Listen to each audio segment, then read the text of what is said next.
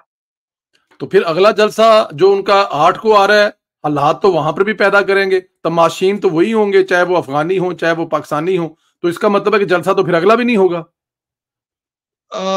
حالات میرے خیال میں اب وہ پیدا نہیں کریں گے، کیونکہ ٹھیک ہے عمران خان کو جو پیغام مل گیا تھا نا، جی، اور پھر وہ سراسیمگی میں جو رات ان کی گزری، اور پھر وہ اسٹاف سے کہہ رہے تھے کہ میرا رابطہ کروا دے، تو میرے خیال میں عمران خان سمجھ گئے ہیں۔ تو گنڈاپور کی ان سے ملاقات بھی ہو گئی آج، تو میرے خیال میں خان صاحب اس سے گریز کریں گے۔ مجھے نہیں لگتا کہ ایسا ہوگا، لیکن خدا نخواستہ وہ یہ صورتحال بنے تو اس کے لیے وہ زیرو ٹالرنس والی پالیسی ہے۔ بالکل ٹھیک ہے۔ خان صاحب کا اسٹیبلشمنٹ سے کوئی رابطہ ہے یا نہیں ہے؟ یہ کہانی ہے کیا رابطے میں ہے؟ کچھ طرف سے کہا جاتا ہے رابطے میں ہے، کچھ طرف خان صاحب کہتے ہیں مجھ سے کوئی بات نہیں کر رہا، اصل سٹوری کیا ہے سر؟ دیکھیں پرویز بھائی، اس سطح کے لیڈرشپ کے ساتھ کوئی نہ کوئی رابطہ ہوتا ہے، کوئی نہ کوئی چینل کھلا رہتا ہے، ٹھیک ہے، تو اس پر زیادہ حیران ہونے کی ضرورت ہے بھی نہیں۔ اگر کہیں رابطہ ہے تو یعنی میاں نواز شریف کے ساتھ تو حقیقی معنوں میں دشمنی تھی، یہ تو چلو کچھ بھی نہیں، یہ وہ تو جو کچھ ہو رہا تھا وہ تو ہم نے دیکھا تھا، وہ تو بالکل ایک قبائلی دشمنی انہوں نے بنا دی تھی فیض حمید لوگوں نے اور باجوہ نے۔ لیکن اس کے باوجود بھی کہیں نہ کہیں کوئی رابطہ ہوتا تھا۔ ٹھیک ہے، نواز شریف سے ڈائریکٹ رابطہ بہت کم تھا، یا مریم نواز کے ساتھ رابطہ نہیں تھا، لیکن کبھی کبھی شہباز شریف صاحب کے ساتھ رابطہ ہو جاتا تھا، کبھی پارٹی کے کسی اور لیڈر سے رابطہ ہوتا تھا، تو کوئی نہ کوئی چینل کھلا رہتا ہے۔ میرے معلومات کے مطابق بیرسٹر گوہر کے ساتھ اب بھی کسی چینل کے ذریعے رابطہ ہوتا رہتا ہے، کیونکہ وہ تو کچھ چیزیں کمیونیکیٹ کرنی پڑتی ہے، جس طرح میں نے آپ سے کہا کہ جلسے میں یہ ہونا تھا، جی تو ظاہر ہے یہ ایک ذمہ دارانہ کام تھا کہ پارٹی لیڈر کو تو پہلے آگاہ کر دینا چاہیے کہ بھئی اگر یہ کریں گے تو پھر ہم یہ کریں گے۔ تو اسی طرح بہت سارے پیغامات ہوتے ہیں، وہ کہیں نہ کہیں کمیونیکیٹ کرنے پڑتے ہیں، اور کوئی نہ کوئی چینل کھلا رہتا ہے، لیکن پالیسی میں تبدیلی کا ہرگز کوئی امکان نہیں ہے، میں یہ خبر آپ کو دے دوں۔